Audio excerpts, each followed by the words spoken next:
ជំរាបសួរបងប្អូនទាំងគ្នាឥឡូវខ្ញុំកំពុងតែមកដល់ខេត្តត្បូងឃ្មុំបងប្អូនទាំងគ្នាហើយឥឡូវនេះយើងបានមកបកគលសោជូនម្ចាស់ផ្ទះហើយផ្ទះនេះមានតម្លៃ 19000 ហើយចង់ដឹងថា 19000 បែបណាយើងទៅមើលខាងក្នុងបងប្អូនគ្នាពេលដែលយើងចូលមកនេះឃើញការឌីគ័រឈើច្រកទ្វារចូលនេះស្អាតមែនតើនេះស្អាតហ្មងឈើហើយរបៀបយើងមានភ្លើងមានអីស្អាតមែនតើហើយយើងមានបន្ទប់2ហើយផ្ទះបាយ1ហើយឥឡូវយើងសូមនាំបងប្អូនទាំងគ្នាមកមើលក្នុងបន្ទប់តិចនេះបងប្អូនឃើញអត់ពេលដែលយើងចូលមកដល់ក្នុងបន្ទប់ស្អាតមែនតើធំទលាយហើយក្រោស្អាតមែនតើបើសិនជាបងប្អូនទាំងគ្នាចង់ធ្វើផ្ទះឬក៏សាងសង់អីអាចតាក់ទងនៅเพจបងឈុនហេងបានហើយយើងដាក់កង្ហារឲ្យទៀតស្អាតមែនតើហើយយើងមើលអំពូលភ្លើងយើងបងប្អូនទាំងគ្នាការឌីគ័រអំពូលភ្លើងស្អាតមែនតើហើយចំពោះឥតក្រោវិញគឺបើសិនជាបងប្អូនទាំងគ្នាស្រឡាញ់ម៉ូដបែបណាប្រភេទបែបណាអីអាចស៊ូជាងអាចដាក់តាមចិត្តដែលបងប្អូនទាំងគ្នាតម្រូវការអញ្ចឹងហើយឥឡូវយើងមកមើលមកបន្ទប់ទៀតហើយខាងក្រោយនេះគឺផ្ទះបាយគេធំទលាយមែនតើណាបងប្អូនយើងមានឡាបូកន្លែងលាងចានមានអីហើយបន្ទប់ទឹករួមផ្ទះនេះ 19000 ហ្នឹងគឺមានបន្ទប់2បន្ទប់ទឹក1ហើយនឹងកន្លែងធ្វើម្ហូប1ហើយស្អាតមែនតើខាងក្នុងនេះក៏ស្អាតដែរហើយចំពោះតម្លៃត្រឹមតែ 19000 ទេបងប្អូនទាំងគ្នាបងលុយម៉ៅដាច់ហ្មងទីរួមបងលុយ 19000 ហើយចាំតែនៅកាន់សោចូលនៅឯងត្រូវហើយកាន់សោចូលនៅហើយផ្ទះនេះស្អាតមែនតើតម្លៃ 19000 អញ្ចឹងបើសិនជាបងប្អូនទាំងគ្នាចង់ធ្វើផ្ទះចង់សាងសង់ផ្ទះអាចតាក់ទងเพจរបស់ពូឈុនហេងបានគាត់មានទទួលម៉ៅការ25ខេត្តក្រុងបងប្អូនទាំងគ្នាឥឡូវខ្ញុំសូមនាំបងប្អូនទាំងគ្នាទៅជួបម្ចាស់ផ្ទះហើយយើងទៅមើលទស្សនវិជ្ជាខាងក្រោមថាផ្ទះហ្នឹងស្អាតប៉ុណ្ណាតោះយើងទៅមើលទាំងអស់គ្នាទៀតបាទជំរាបសួរបងប្រុសបាទជំរាបសួរបងថ្ងៃហ្នឹងយើងបានចុះមកខេត្តត្បូងឃ្មុំយើងមកបកគលសោជូនម្ចាស់ផ្ទះហើយក្មួយឮថាផ្ទះនេះតម្លៃ 19000 ហើយក្មួយចង់ឲ្យលោកពូបញ្ជាក់ពីទំហំហើយនឹងយើងមានបន្ទប់ប្រមាណអីអញ្ចឹងណាបាទផ្ទះនេះដែរមានទំហំទទឹង5ម៉ែត្រកន្លះបដោយ10ម៉ែត្រក្នុងនោះមានបន្ទប់គេង2បន្ទប់ទឹក1ច្ក្រានបាយ1ហើយនឹងកន្លែងទទួលភ្ញៀវ1បាទហើយក្មួយឮថាចេះបើសិនជាបងប្អូនទាំងអស់គ្នាមានចំណាប់អារម្មណ៍ចង់ម៉ៅផ្ទះឬក៏សាងសង់ផ្ទះអីគ្រាន់តែបងលុយកាន់សោចូលនៅអាចតាក់ទងមកเพจរបស់លោកបងបានហើយបងមានទទួលម៉ៅការ25ខេត្តក្រុងត្រូវអត់បងបាទហើយហ្នឹងហើយបងប្អូនទាំងគ្នាអត់អីទេមិនខ្ញុំបានចូលទៅមើលនៅក្នុងផ្ទះហើយផ្ទះស្អាតមែនតើហើយបើសិនជាបងប្អូនទាំងគ្នាចង់សាងសង់ផ្ទះអីអាចតាក់ទងទៅเพจរបស់ពូបានហើយទីទៀតយើងទៅជួបម្ចាស់ផ្ទះតិចយើងទៅសម្ភាសគាត់តិចហើយឮថាកូនគាត់សាងសង់ផ្ទះនឹងឲ្យហើយ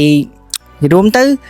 មានកិត្តិយសមែនតើដែលគាត់មានកូនពេលចាស់ទៅសាងសង់ផ្ទះឲ្យចឹងត្រូវអត់បងបាទកូនមានកតញ្ញូកតវិធីមែនតែនដែលកូននៅពេលដែលធំឡើងគាត់រកស៊ីមានបានគាត់នឹកឃើញដល់លោកអ្នកមានកូនទាំងពីរគឺឪពុកម្ដាយទាំងហើយអញ្ចឹងគាត់ក៏នឹកឃើញថាមានលទ្ធភាពហើយគាត់ក៏សាងសង់ផ្ទះជូនអ្នកមានកូនគាត់ទាំងពីរអញ្ចឹងកាលណាតែកូនធ្វើបុណ្យជាមួយឪពុកម្ដាយគឺកូននោះរកស៊ីតែងតែរីកចម្រើនតែងតែមានតែងតែបានរហូតឲ្យតែកូនដឹងគុណឪពុកម្ដាយបាទហើយឥឡូវយើងទៅជួបជាមួយពុកហើយនឹងអ្នកម្ដាយរបស់គាត់តិចតោះបងឥឡូវយើងបានមកជួបជាមួយម្ចាស់ផ្ទះហើយបាទតោះបងបកគលជូនគាត់បាទអរគុណច្រើនបាទ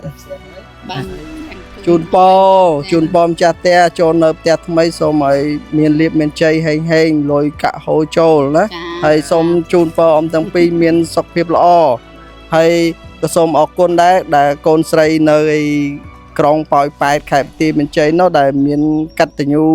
កតវិធីដែលធ្វើផ្ទះជូនឪពុកម្ដាយអ្នកមានគុណនៅស្រុកកំណើតនេះបាទហ្នឹងហើយបងប្អូនទាំងគ្នាឥឡូវយើងមកសុំសម្ភាសលោកពូបន្តិចបាទបងប្អូនទាំងគ្នាគឺថាផ្ទះនេះគឺតម្លៃ 19000 ហើយគ្រាន់តែបងថាវិការអីហើយ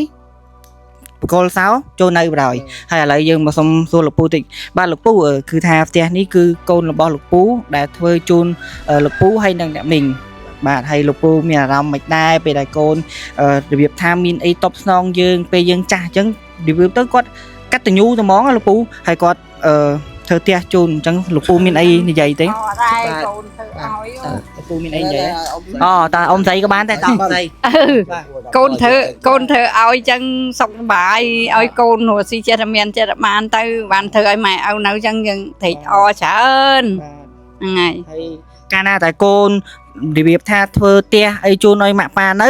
រស់ស៊ីវាកាន់តែមានទៀត ngày can tầm miền can tầm man tiệt bà côn mình có với ăn miền này មានអីជូនពរកូន chun po ta côn này côn sọc phèp o hồ si chết miền chả man hồ miền liệp miền chây vì ngày nâng tư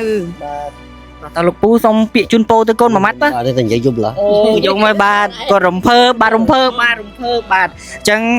បើសិនជាបងប្អូនទាំងគ្នាចង់សាងសង់ផ្ទះមានទំនុកចិត្តអីនេះបាទគឺលោក បាទអាចតាក់ទងមកក្រុមជាងជន់ហេងម៉ៅការសាងសង់គេអដ្ឋានបានណាសាងសង់25ខេត្តក្រុងម៉ៅផ្ដាច់កាន់សោចូលនៅ បាទ អញ្ចឹងម្ចាស់ផ្ទះអត់មានពិបាករឿងការទិញអីវ៉ាន់រើសជាងរកអីទៀតទេ បាទ ក៏ដឹងតែការងារគឺម៉ៅផ្ដាច់កាន់សោចូលនៅ